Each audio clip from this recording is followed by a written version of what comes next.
ശ്രീജിത്ത്, കഴിഞ്ഞ ദിവസങ്ങളിലെല്ലാം ഈ 3 ദിവസങ്ങളിലെ വാദപ്രതിവാദങ്ങൾക്കിടെ കോടതി അതിരൂക്ഷമായിട്ടുള്ള വിമർശനം പ്രോസിക്യൂഷനും ഒപ്പം SITക്കുമെതിരെ നടത്തിയത് നമ്മൾ കണ്ടതാണ്. പ്രത്യേകിച്ച് പ്രതികൾ മുൻകൂർ ജാമ്യാപേക്ഷ നൽകിയതിന് പിന്നാലെയാണ് ജാമ്യമില്ലാ വകുപ്പായ 308 കൂട്ടിച്ചേർത്തത് എന്നുള്ളൊരു പ്രധാനപ്പെട്ട നിരീക്ഷണം കോടതി നടത്തിയിരുന്നു. ഇപ്പോൾ കോടതി ഉത്തരവിൽ IPC 308 നിലനിൽക്കില്ല എന്നും കോടതി ചൂണ്ടിക്കാണിക്കുന്നു. SITയെ സംബന്ധിച്ചിടത്തോളം ഒരു തിരിച്ചടിയായി കാണേണ്ടതില്ലേ?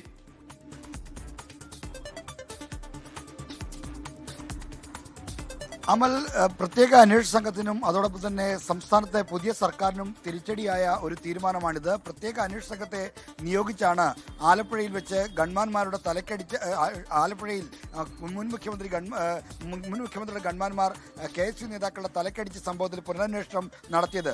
പുനരന്വേഷണം നടത്തിയതിൻ്റെ അടിസ്ഥാനത്തിലാണ് പുതുതായി കുറ്റങ്ങൾ ചുമത്തുകയും അത് കോടതിയിൽ കുറ്റപത്രമായി അറിയിക്കുകയും ചെയ്തത്.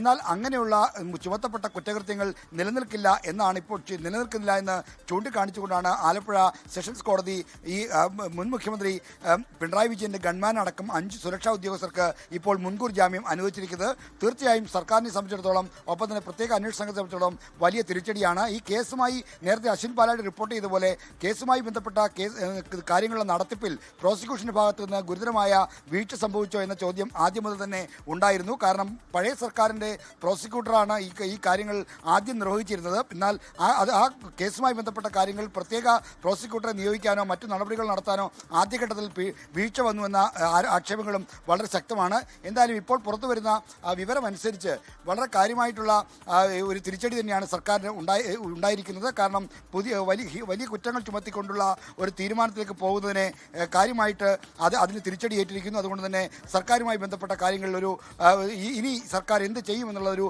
പുതിയ പ്രശ്നമായി മാറുകയാണ്.